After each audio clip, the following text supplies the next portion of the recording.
Ассалаумағалейкум. Орыс пен Украинаның арасындағы соғыста Украинаның басымдыққа өтуіне байланысты бірнеше күннің алдында Путин халқын жаппай аттанысқа шақырып соғысқа жіберуге бел байлаған болатын. Ал енді бірақ осы әскери міндетін өтеуден, соғысқа барудан қорыққан көптеген орыс азаматтары елімізге мыңдап, 10 мыңдап, тіпті 100 мың деп келіп жатыр.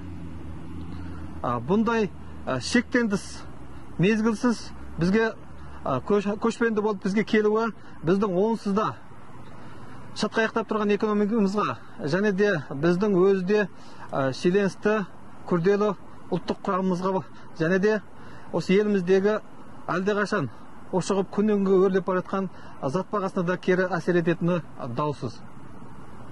Сонымен бірге бұл біздің тіпті мемлекетіміздің қауіпсіздігіне де үлкен қатер. Сондықтан біз осы Ресей азаматтарының елімізге тоқтаусыз ағылуын дереу тоқтатып, шекараны бүкіл Ресеймен шекараласатын жердегі барлық шекара бекеттерін жабуын талап етеміз. Әрине біз Ресейден шетке қашып жатқан, соғыстан бас тартқан азаматтарға жанашырлық білдіреміз. Олардың соғыстан бас сағалап қашуы, босқындыққа ұшырауы олардың жеке басының мәселесі емес, керісінше Ресей билігінің мәселесі, Ресей билігінің кемшілігі. Десе де біз оларға жанымыз ашығанмен Қазақстан Республикасының өзінің ұлттық құрылымы, демографиялық жағдайы өте күрделі.